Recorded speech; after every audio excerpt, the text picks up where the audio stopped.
Hi, this is Tom Soane. What a day! What a day!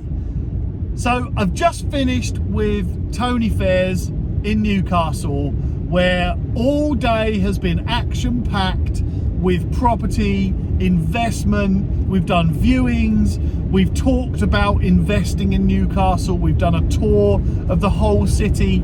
I've learned about the hotspots, I've learned about the growth areas, the development areas, and my brain is overloaded with new information and advice and optimism, as well as a whole new level of education in investing in property in Newcastle. So I wanted to share some real key advice that I've learned today and information that I've learned today, so that you can go and invest in property, whether that's in your area or different areas. Try and apply the logic and the information I've just learned today, so to try and help you. So first of all, I want to share my experience of property in Newcastle, right? And to show you about growth areas and investment opportunities. Second of all, I'm going to tell you my experience, because it's been absolutely mind-blowing. So I want to tell you my journey of Newcastle so far. Yes, starting yesterday, actually, it's quite an adventure. And it's the way I love to live life at 1,000,000 miles an hour. I love it. I love the action and the adventure. So I want to tell you about that. And I also want to kind of recap on everything that I've learned. And look, if nobody cares, I understand. And if people do care and they're interested in my adventures and my property journey, then cool, that's awesome. But you know what, if no one does watch this or no one does care about this, then I like to get all my thoughts out, so that when my children, my two awesome boys, currently aged 4 and 1, are old enough to start learning about business and money and property, then I'd love them to look back on all of this content that I'm making right now and learn my lessons and learn from my mistakes and learn what their dad was doing. And nothing would make me prouder than my children seeing what I've been learning and going through and experiencing, in order to give them the life that I didn't have. So anyway, so let me just quickly tell you about my journey from yesterday to today, because it's been a bit mental. By the way, I moved house this week. So yesterday morning, this is Thursday, yesterday morning, right, in the morning I was moving all the contents of our old garage into our new garage. And there was a lot of stuff. And it was just me on my own, because my wife had to occupy the children while I was doing that. And so I'm lugging all this stuff over, bearing in mind I've got the prospect of a 6.5-hour journey ahead of me. This is yesterday. So I crack on with that, getting all this stuff, getting a good old sweat on, because it's hard graft. And then finished that at about 1 o'clock, 1:30. Yeah, about 1:30. And then quickly ran upstairs, jumped in the shower, cleaned myself off, chucked one pair of shorts in a bag and a t-shirt, threw another t-shirt on and another pair of shorts, and drove up to Newcastle. Got there at about 8:20. So I left the house at about 2, got there about 8:20. Now, by the time I'd got to the Airbnb place that I was staying in, and by the way, there's like amazing looking fork lightning along the horizon here. I wish I could show you. Unbelievable. But got to the Airbnb place, and Tony Fairs, who I've been with all day, was waiting outside to pick me up, to take me to a restaurant. He was going to take me out for a dinner.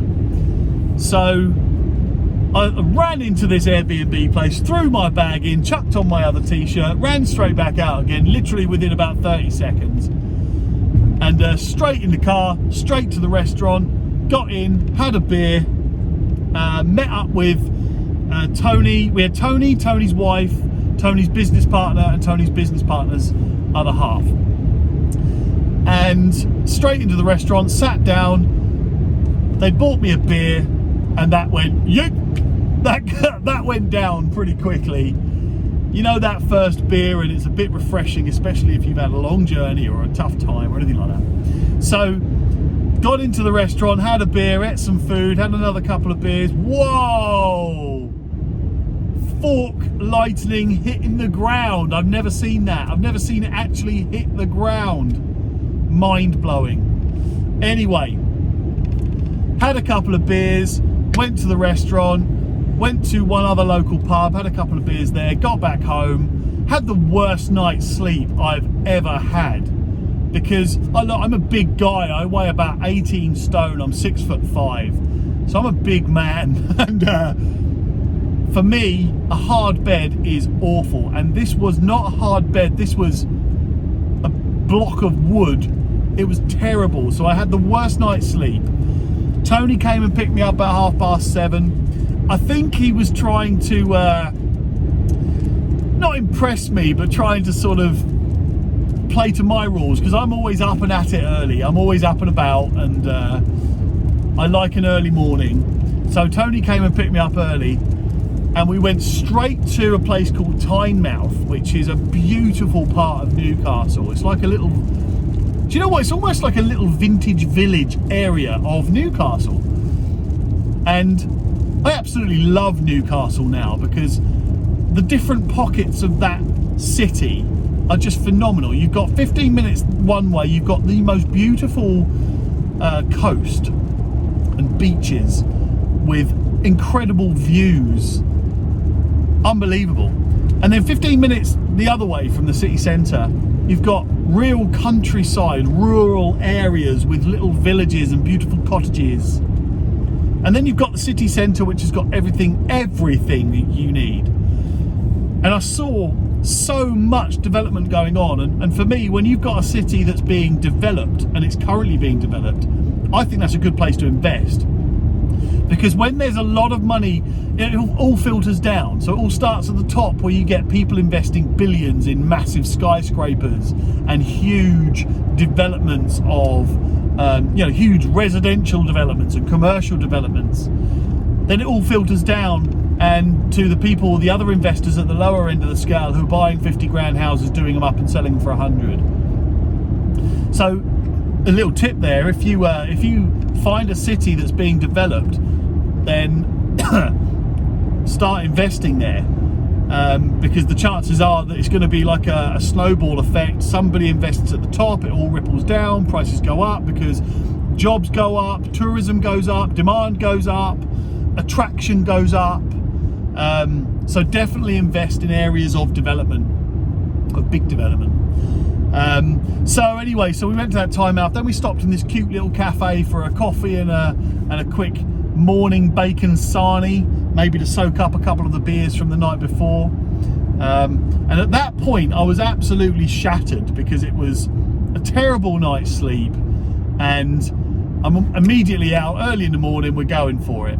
So we went to Tynemouth, had a look around, tried to shoot a couple of videos with really good scenery, where I was introducing Tony and trying to set an agenda for the day on video. Couldn't do it, couldn't talk, couldn't think. I was just going, don't know what I'm doing. So got in the car, went round, had a look at a little tour of some development areas of Newcastle, some areas that are currently being developed, and seeing what the development was. And that was good, because I was so tired. I'm sat in the car, Tony's car, just being chauffeured around, just taking in all the information I can. And while we're going around, Tony's giving me loads of information about different areas of the city and why they're popular, why they're not popular, why they're high value, low value, and so on, what sort of clientele, what sort of sale market and rental markets they are.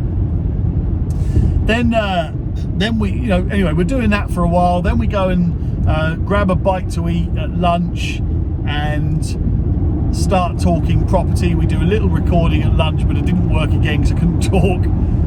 And then we end up going to see some properties.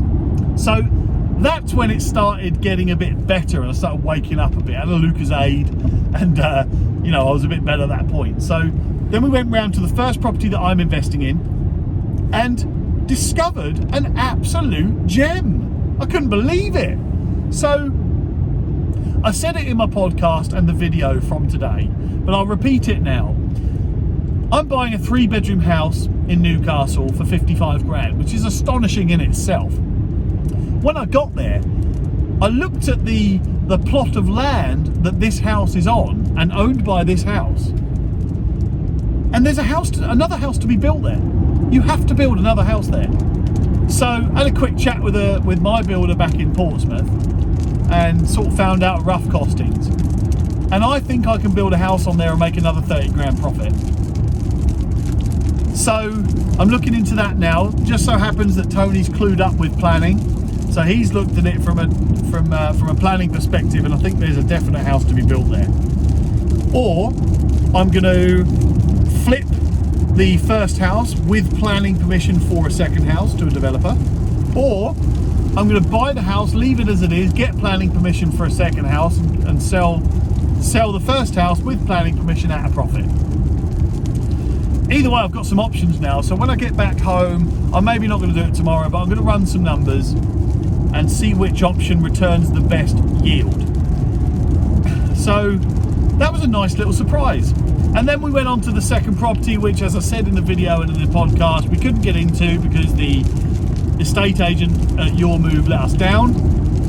And by the way, I've got to have a bit of a moan here about, look, it's not all Your Moves, and it's actually not I spoke to a lady called Kathleen at Your Move, and she was incredibly clued up. She knew her shit. She was on it. She was just trying to follow procedure, but trying to buy a property with this company, they've all got to do their anti-money laundering checks, right? And they've got to get my ID. So I sent them ID. I said, no, it's got to be a verified ID. So I took my ID into a lawyer, and the lawyer verified it with their stamp, signed it, and I sent that to them. No, it's not, the wording's not right. For fuck's sake. So I got another lawyer. That lawyer verified my ID. Then that lawyer sent it to the agent for the anti-money laundering check. No, the lawyer hasn't worded it correctly.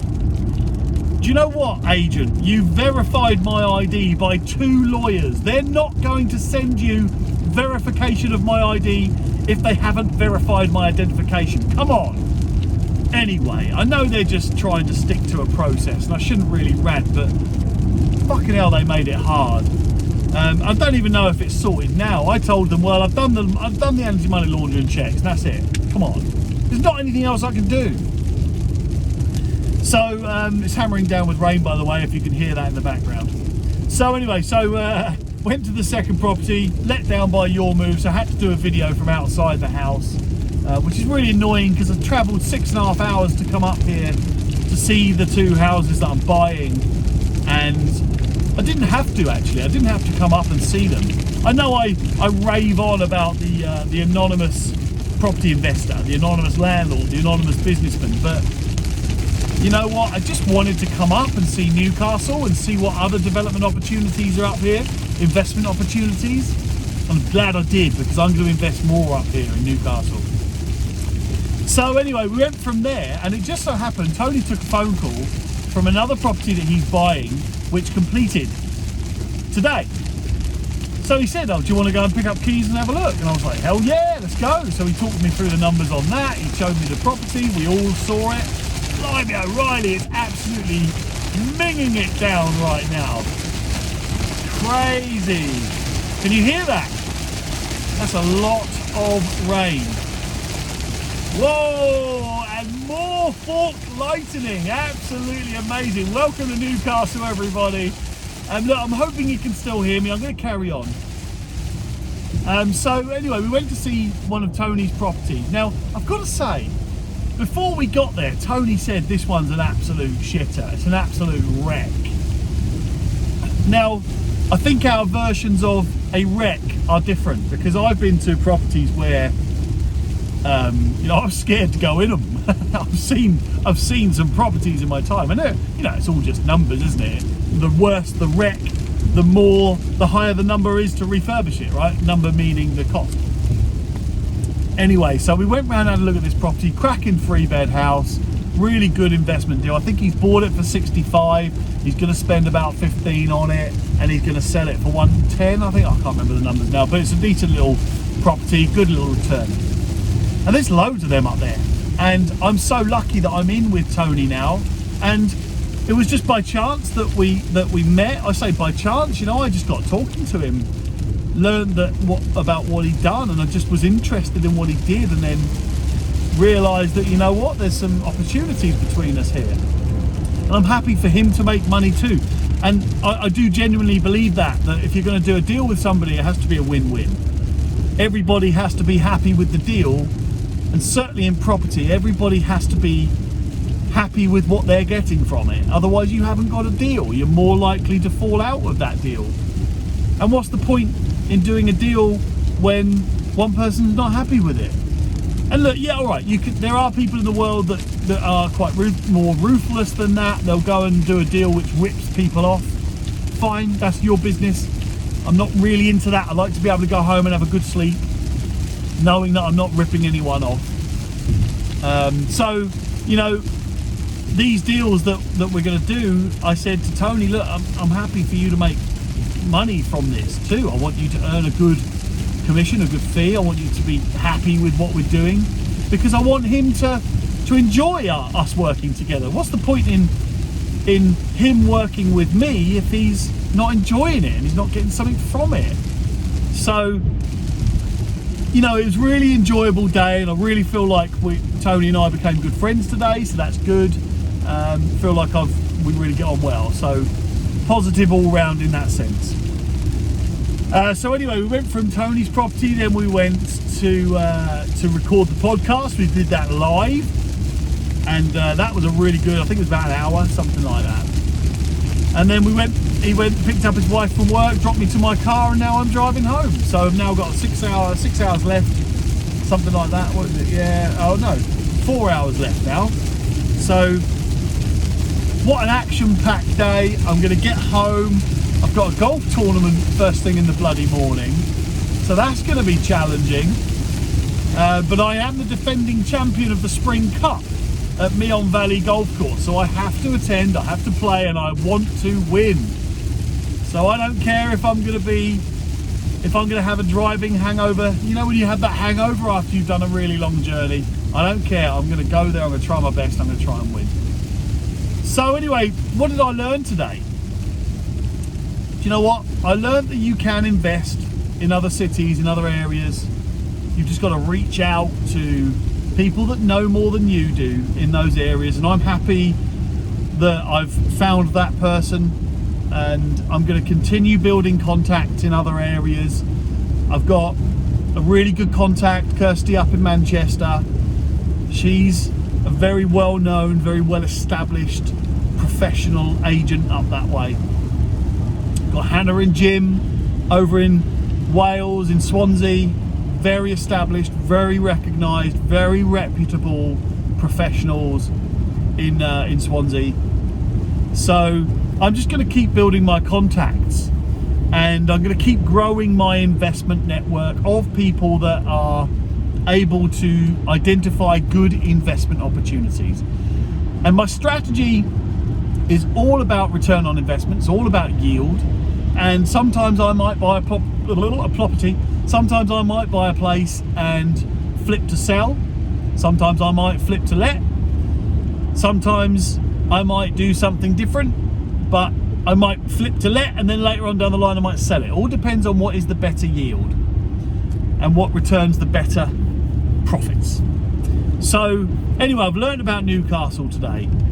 I've learned that I actually can give myself a bit of confidence in investing in other areas, and the worst that can happen is that the property price might drop a bit. And if it does, look, if I the two places that I'm buying now, my backup plan is I'll stick them on the market. If they don't get the right offers, I'm going to rent them out and keep hold of them, because I do think that Newcastle is a growth area. So I'm gonna, if I don't sell them for the right price, I'm gonna rent them out. And you're probably asking, well, what if it is a growth area, why don't you rent them out now? Well, that's kind of the back of my mind, this is a bit of a strategy that I've stuck together for this little time frame, maybe for the next few months. I'm going to buy these 2 properties, I'm going to flip them, I'm going to sell them. If I get the sales done, then that's extra money in the pot to buy more properties up there. So I'm probably going to make about 60,000 from those 2 flips. And that 60,000 is going to, once I get all that money back, that 60,000 profit is going to go straight into properties. So that's 60 grand, by the way, plus the money back that I've invested. So all of that money is going to go into buying properties up there to rent out. So look, yeah, I could go up there and buy a couple of buy-to-lets now, tie up all my cash in those, or I can build up my pot real quick and then buy some later this year. That's what I'm planning to do. That gives me a bit of experience in the Newcastle market. It helps me get a couple of properties under my belt, bit of experience, and then move on to the next ones. So I actually like the idea of owning property that's returning a good yield around the country. So I've got 7 miles until I've got to turn off. I do not want to forget that. This weather is minging, by the way. Anyway, so that's what I've learned. And do you know what I've learned? Newcastle tends to be, from the properties that I've looked at, Newcastle tends to be around the 15% return on investment if you buy a half decent rental property. That's not bad at all. 15% is not, oh, that's plus appreciation, by the way. Just 15% on the rent, if you find the right deals. And there are professional people that will find the right deals for you. That's another thing I've learned today. If you really do make the effort to get to know people that know what they're doing and know more than you in those certain areas, then you will succeed. And treat them well. You know, these are human beings too. They're just trying to make their living. Treat them well. You're not entitled to anything, Mr. and Mrs. Property Investor. You're not entitled to anything. So treat people well. If they're looking to help you, let them make some money as well. It's all right if Tony charges me sourcing fees. It's all right if he charges a commission and then another fee for selling the property, or another fee for renting the property out, or a management fee for managing the properties if I do keep them. It's all right. That's fine. Just build it into your calculation. Let them make money. Let other people make money too. And then everybody is incentivized to look after you, the property investor. Look after people. I think that's a very big key in property investment. I see so many people trying to rip everyone off for every pound and every penny they can save on management fees and selling fees and sourcing fees and agency fees and all of these different things. But if you're really trying to rip people off on their service fee, if you're trying to haggle a service fee, you won't get the full service. It's just fact of life. It's science. It's scientifically proven. Anyway, I don't know what I'm waffling on about now. I just wanted to get some thoughts out into a video.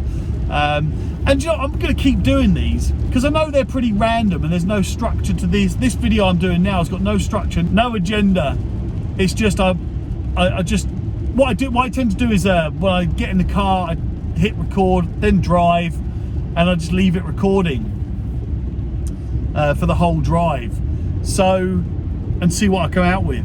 So I'm going to keep doing these videos, but what I guess I'm saying is I'm going to carry on doing these and just get some thoughts out and some opinions and rants. So if you find that helpful, then do you know what? Please let me know. I'd really be interested to hear if these little rants and these little brain dumps that I have are useful to anyone, if anyone's interested in them. And all I'm doing is literally that. I'm just dumping everything out of my brain that's rattling around in there. And if anybody knows me, you know that my brain goes at 1,000,000 miles an hour, 24/7. So I've just seen a sign that says the A1M is closed from junction 36 to 37. Well, that is annoying. I hope that doesn't affect me too bad. So I'm sure you don't want to know about my traffic problems, so I'm going to end this one here. And hopefully you found this brain dump useful, or you got some tips, or you found it interesting or entertaining. If you did, please do let me know. If you didn't, please do let me know. As always, get me on Facebook, Tom Soane, or you can get me at tom@pinkstreet.co.uk. My name's Tom Soane, and this is the Anonymous Landlord.